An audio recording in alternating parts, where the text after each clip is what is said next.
You're watching BBN Tonight on your official UK sports station, LEX 18. Presented by Central Bank, the official bank of UK athletics. Welcome back to BBN Tonight. It's been an eventful week for former Kentucky stars in the NBA. Yeah, the biggest headline includes Anthony Davis. He's due for a return to the court tonight for the Lakers. That follows a 2-month absence after he injured his calf against Denver on Valentine's Day. AD was initially worried that he tore his Achilles. Fortunately, he was just diagnosed with a calf strain and Achilles tendonitis. Hope all goes well for him. Yeah, for sure. The Kentucky Knicks are on an 8-game winning streak, which is the best in the NBA right now. Last night against Atlanta, former Cats Julius Randle, Emmanuel Quickley, and Nerlens Noel combined for 69 points, 23 rebounds, and 13 assists.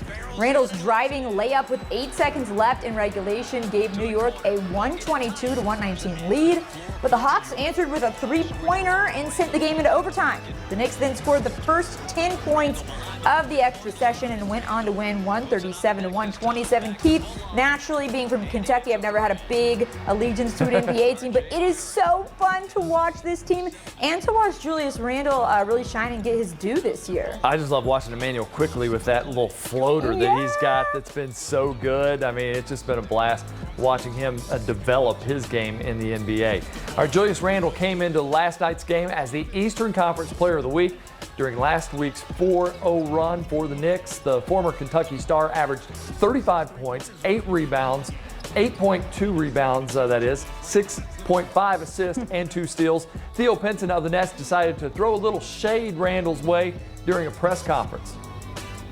Your 2021 Eastern Conference Player of the Week, Julius Randle.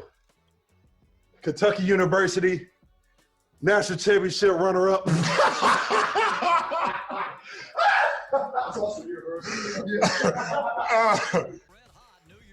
Yeah, that's not kind. That was, of course, Pinson from the 2017 North Carolina team that we don't really like. No, that was kind of funny, though. Theo was at least one guy on that team that beat Kentucky that year, the tournament. He was kind of fun to watch. But, you know, it's never Kentucky University. KU, not us. No. There was a nice moment for former Kentucky teammates Emmanuel Quickley and Nick Richards before the Knicks and Hornets played at Madison Square Garden on Tuesday night. And it was probably a rare opportunity for the ex-Cats to catch up with each other, as it was only the second game between New York and Charlotte this season, and the first since the NBA eased up on its pregame handshake restrictions. I think Quick was giving him a hard time about the hair. He's like, you're trying to look like me now. Maybe should. Ex-Cat Karl Anthony Towns put up some monster numbers in a win over Sacramento on Tuesday night. The Big Cat scored 20 of his 26 in the second half. He also added a season-high 18 rebounds, 5 assists, and 4 blocks.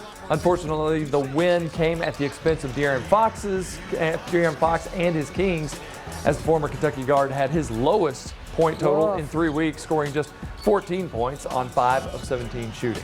And another former Cat, because there's a lot of them in the NBA, had a big game winner. This one, a buzzer beater Sunday afternoon. Bam Adebayo nails a fadeaway jumper to give Miami a 2-point win over the Nets.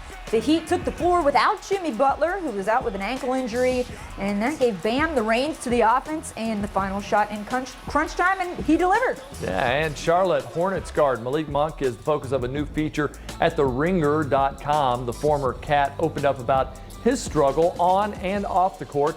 He's dealt with a drug suspension, panic attacks, and a bout with COVID-19.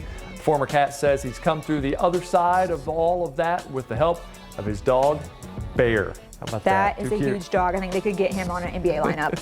Stay right there. We have much more.